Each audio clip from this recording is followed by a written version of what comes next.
오늘 제가 읽을 책은 백지영 교수님의 크리티컬 매스라는 책입니다. 제가 제일 좋아하는 책 중 하나예요.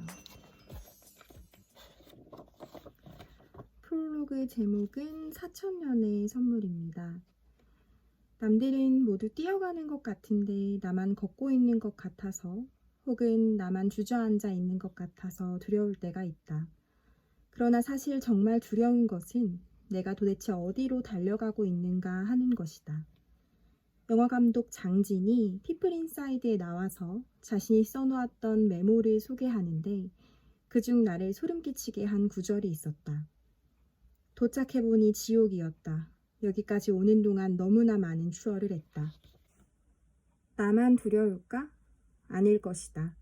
서 있는 위치와 처해 있는 상황에 따라 종류만 다를 뿐 누구나 미래, 어떤 시간에 대한 두려움이 있을 것이다.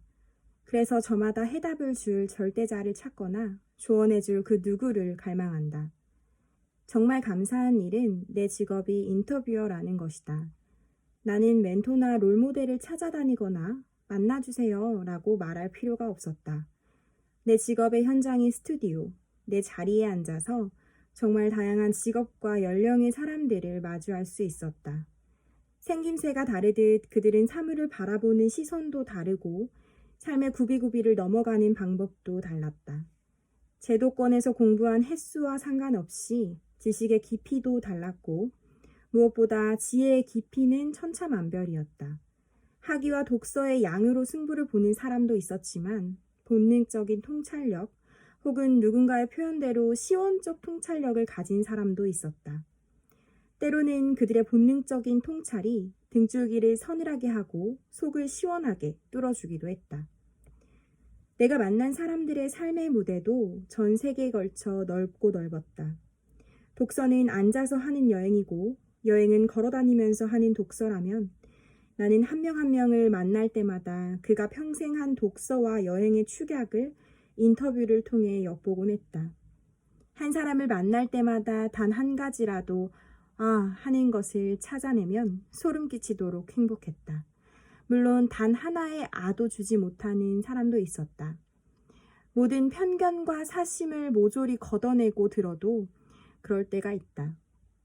그럴 때면 헛농사를 지은 듯 쓸쓸하고 허전했다. 그러나 많은 순간 나는 인터뷰를 하다가 전율하곤 했다. 환희에 들뜨기도 했다.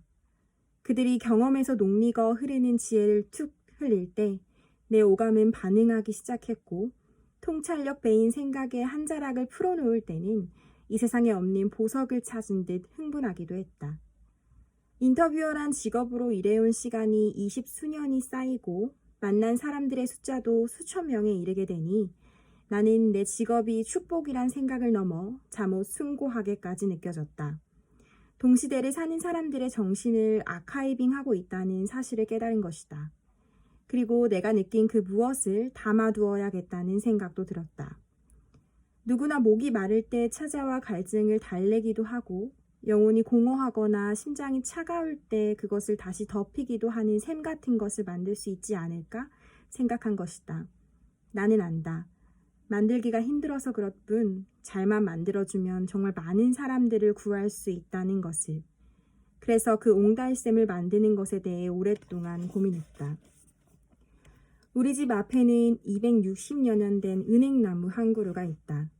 나는 가슴에 공기를 넣어줄 필요가 있을 때면 그 거대하게 치솟은 은행나무 앞에 서 있곤 한다. 말로만 전해 듣던 한국 전쟁도 겪고 일제강점기도 겪었을 나무를 바라보면서 이 나무 앞을 지나간 시간의 사람들을 생각해 보는 것이다.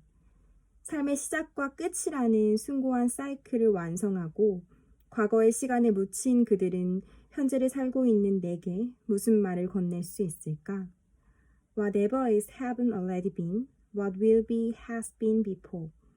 지금 있는 것은 옛적에도 있었고 미래에 있을 것은 이미 옛적에 있었으니.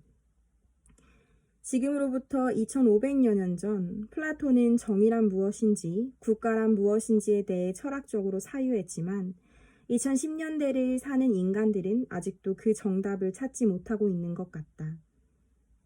마이클 샌델이 던진 질문에 전 세계 독서인들이 열광하는 것을 보면 말이다. 그 또한 정답을 주지는 않았다. 그도 소크라테스처럼 묻고 또 물으며 네가 네 답을 찾아봐 하는 것이다. 어쩌면 지금으로부터 다시 2500여 년이 흐른다 해도 그 미래의 인간들 역시 현재 우리처럼 정답을 찾지 못할지도 모른다. 사실 나는 이 지점에서 솔직히 절망할 뻔했다. 그러나 다시 생각을 돌려보니 오히려 환호할 수 있었다. 왜냐고? 역사는 되풀이된다는 말이 맞는 것 같았기 때문이다. 책에 기록될 거창한 역사만 되풀이되는 게 아니다. 인간이기 때문에 인종과 성별을 넘어 사람들은 비슷한 패턴을 되풀이하며 살아간다. 인터뷰를 하며 수많은 현자들과 대화하면서 가끔씩 소름 돋을 만큼 절실히 확인하고 또 확인한 것은 인류에게 가장 궁극적이고 중요한 핵심 진리는 몇 가지 되지 않는다는 것이었다. 그 몇 안 되는 궁극적 진리만 제대로 깨달아도 인생을 지혜롭게 그만 복닥거리면서 때로 여유롭게 두려워하지 않으며 살 수 있지 않을까?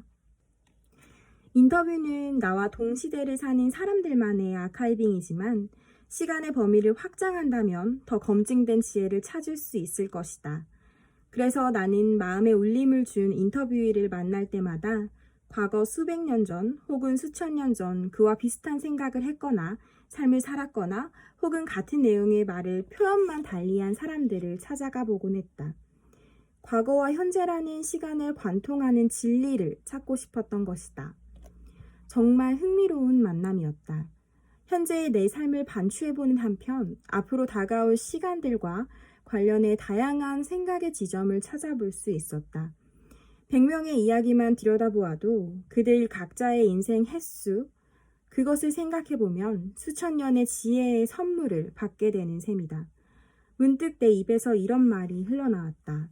4000년의 선물. 잠깐만 멈춰서 생각을 해보자.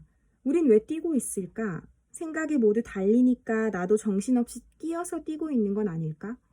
어디로 가는지도 모른 채 말이다.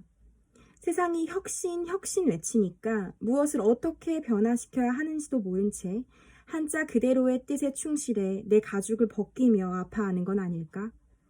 지식의 시대라며 지식이 화두가 되니 급하게 다이제스트라도 찾아다니지만 지식의 파편만 줍고 다니는 건 아닐까?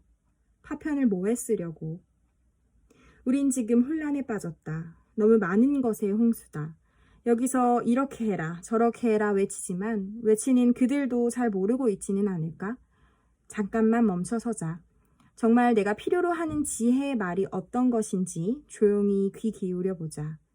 현재를 만든 과거의 시간으로부터 현재를 살고 있는 수많은 사람들로부터 시간의 수직축과 경험의 수평축이 만나는 그 지점을 찾아가 보자.